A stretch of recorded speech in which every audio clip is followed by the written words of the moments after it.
অসমৰ ঐতিহ্যমণ্ডিত কটন বিশ্ববিদ্যালয় এক বিশেষ অনুষ্ঠানত অসমৰ জনপ্ৰিয় তথা সদা বিতৰ্কিত গায়ক জুবিন গাৰ্গে আঞ্চলিকতাবাদী দল অসম জাতীয় পৰিষদৰ ওপৰত ৰাজহুৱাভাৱে কৰা বিতৰ্কিত মন্তব্যৰ পিছতে আজি অসম জাতীয় পৰিষদৰ ভগ্নী সংগঠন জাতীয় মহিলা শক্তিৰ ৰাজ্যিক সভানেত্ৰী আল্পনা শৰ্মাই তেওঁৰ প্ৰতিক্ৰিয়া ব্যক্ত কৰে। News desk report, the Assam opinion.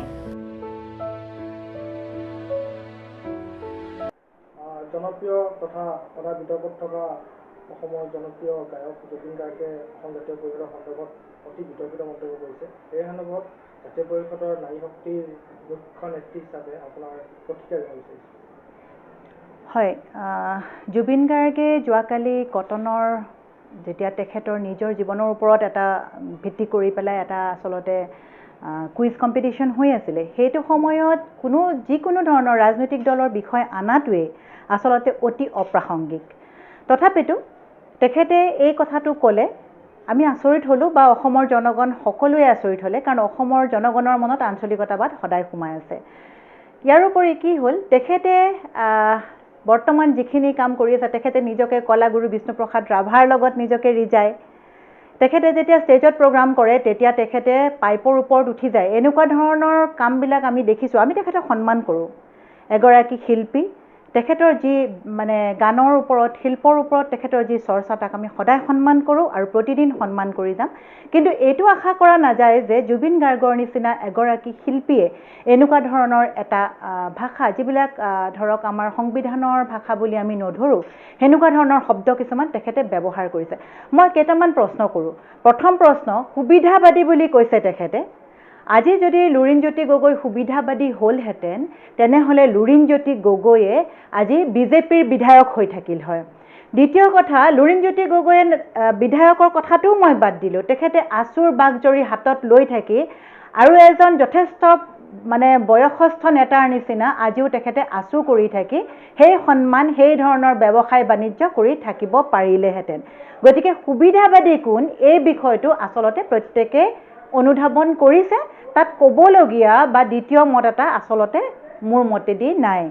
তাৰপিছত আৰু এটা কথা মই কওঁ, আমি এটা কথা বুজি পাইছোঁ যে বৰ্তমান চৰকাৰখনৰ পৃষ্ঠপোষকতাতেই হওক বা তেওঁলোকে নজনাকে বুলিয়েই কয়, বাৰু ঠিক আছে, নজনাকে বুলিয়েই মই ধৰিছোঁ। সেইটো যদি আমি ক'বলৈ যাওঁ, তেতিয়াহ'লে চাকৰিৰ ক্ষেত্ৰত আপোনালোকে গমেই পাইছে, ইন্দ্ৰাণী তহবিলদাৰৰ ঘটনাই গোটেইখিনি ফাদিল কৰি পেলাইছে।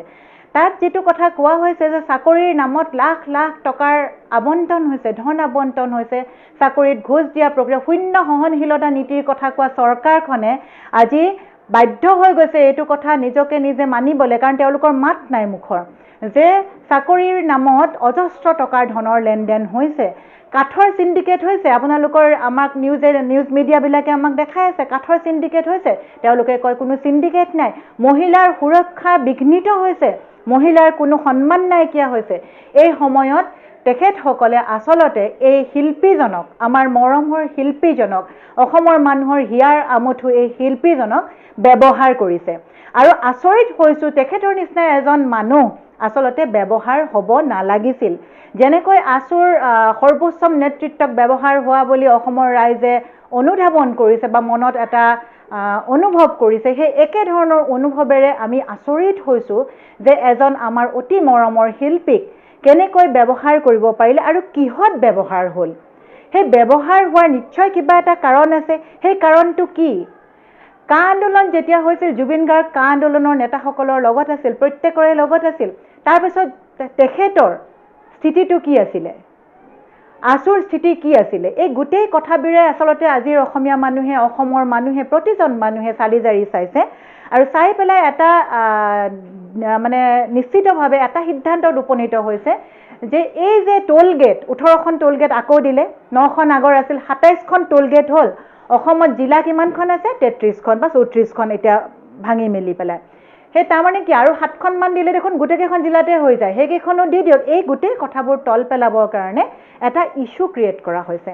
আৰু সেই ইছ্যুটো ক্ৰিয়েট কৰি পেলাই চৰকাৰখনে জনসাধাৰণৰ গোটেই কথাবিলাক বেলেগ এটা পিনে পৰিচালিত কৰিবলৈ বিচাৰিছে, আৰু সেইকাৰণে এই কষ্টখিনি কৰি তেখেতসকলে আমাৰ ইমান সন্মানীয় এজন মৰমৰ শিল্পীক তেখেতসকলে ব্যৱহাৰ কৰিলে আৰু অতি পৰিতাপৰ বিষয় যে এজন শিল্পী অসমৰ অতি মৰমৰ এজন শিল্পী ব্যৱহৃত হ'ল আৰু তাতকৈ বেয়া লগা কথা যে এজন শিল্পীয়ে য'ত কটনৰ পৰাই কা আন্দোলনৰ আৰম্ভ হৈছিল সেই জেগাতে গৈ সেই সদনতে গৈ সেই মানুহখিনিৰ আগতে সেই ছাত্ৰসকলৰ আগতে তেখেতে নিজেই আৰম্ভ কৰা এটা বস্তুকে হেয় প্ৰতিপন্ন কৰিলে এয়া অতিকৈ দুখৰ বিষয় পৰিতাপৰ বিষয় আমাৰ সকলোৰে কাৰণে আৰু তেখেতে যেতিয়া এটা দলক ফটোৱা বুলি কৈছে আচলতে তেখেত ৰাজনীতিৰ মানুহ যেতিয়া নহয় তেখেতে শিল্পী তেখেত শিল্পৰ লগত থাকক তেখেতে আৰ্টৰ লগত থাকক আমি তেখেতক সন্মান কৰিম মৰম দিম প্ৰত্যেককে মৰম দিম কিন্তু এই বস্তুটো কেতিয়াও একচেপ্টেবল নহয় কেতিয়াও আমি স্বীকাৰ কৰিব নোৱাৰোঁ যে তেখেতে ৰাজনীতিৰ ওপৰত এটা বক্তব্য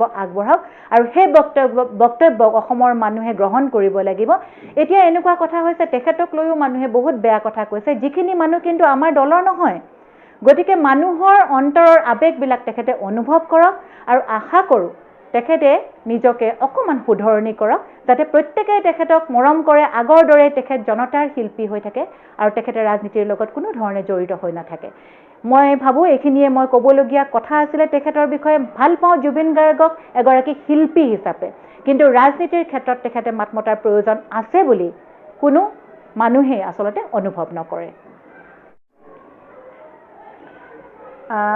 আচলতে জুবিন গাৰ্গ আচলতে চৰকাৰৰ কাষৰ পুতলাত পৰিণত হৈছিল আপুনি কি অনুভৱ কৰিছিল চাওক আজি অলপ দিনৰ আগতে মূল্যবৃদ্ধিৰ কথা যেতিয়া তেখেতক সোধা হৈছিল তেখেত যদি জনতাৰ মাজৰ এজন মানুহ যিকোনো এজন মানুহে মূল্যবৃদ্ধিৰ কথা কয় নিশ্চিতভাৱে তেখেতৰ ঘৰখনো কাৰণ অলপ দিনৰ আগতে মই দেখা পাইছিলোঁ তেখেতৰ পত্নীয়ে কৈছিলে মূল্যবৃদ্ধিৰ ওপৰত গতিকে যেতিয়া তেখেতক মূল্যবৃদ্ধিৰ ওপৰত সোধা হৈছিলে তেতিয়া আমাৰ মৰমৰ শিল্পীগৰাকীয়ে কৈছিলে হিমন্ত দাইহে জানিব এই কথাষাৰৰ কিন্তু তাৎপৰ্য আছে তাৰমানে এজন সাধাৰণ মানুহ হিচাপেও আমি মূল্যবৃদ্ধিৰ প্ৰতিবাদ কৰিব নোৱাৰোঁ গতিকে তেনেকুৱা ক্ষেত্ৰত তেখেতৰ মুখখন বন্ধ আছিলে মহিলাৰ ইমান বেছি সকলো জেগাতে মহিলাৰ ওপৰত ইমান বেছি অত্যাচাৰ হৈছে আপোনালোকে মণিপুৰৰ কথা জানে কিন্তু আমাৰ শিল্পীজনে য'ত মণিপুৰৰ মানুহেও শিল্পীজনক যথেষ্ট মৰম কৰে কিন্তু আমাৰ শিল্পীজনে সেই ক্ষেত্ৰতো কোনো ধৰণৰ এটাও মাত নলগালে গতিকে এনেকুৱা কথাবিলাকৰ পৰা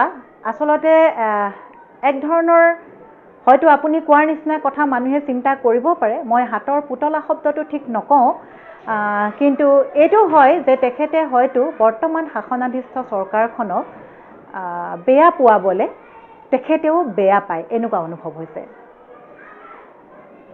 সময়ত জুবিন গাৰ্গে এটা গানক লৈ চৰ্চিত হৈছিলে পলিটিক্স নকৰিবা বন্ধু এতিয়া তেওঁ পলিটিক্সত নামিছে নেকি তাকে পলিটিক্স নকৰিবা বন্ধু বুলি কোৱা শিল্পীজনে যেতিয়া পলিটিকেল কথাত মাত দিয়ে কোনোবা এটা দলক মানে হেয় কৰি পেলাই হেয় প্ৰতিপন্ন কৰি পেলাই কথা কয় সেইটো দুখৰ কথা পলিটিক্স নকৰিবা বন্ধু কোৱা জুবিন গাৰ্গ আমাৰ মৰমৰ জুবিন গাৰ্গ আমি ভাবিছিলোঁ সঁচাকৈ তেখেতে পলিটিক্সৰ লগত জড়িত নহ'ব কিন্তু তেখেতে যদি পলিটিকেলি পৰিচালিত হয় তেতিয়াহ'লে অসমৰ মানুহে কষ্ট পায় জুবিন গাৰ্গৰ অনুৰাগীসকলে কষ্ট পায় আমি নিজেও জুবিন গাৰ্গৰ গান ভাল পোৱা মানুহ সেইকাৰণে আমি কষ্ট পাইছোঁ ৰাজনৈতিকভাৱে মই ক'বলৈ যোৱা নাই এজন মৰমৰ শিল্পী হিচাপে মই ক'বলৈ গৈছোঁ পলিটিক্স নকৰিবা বন্ধু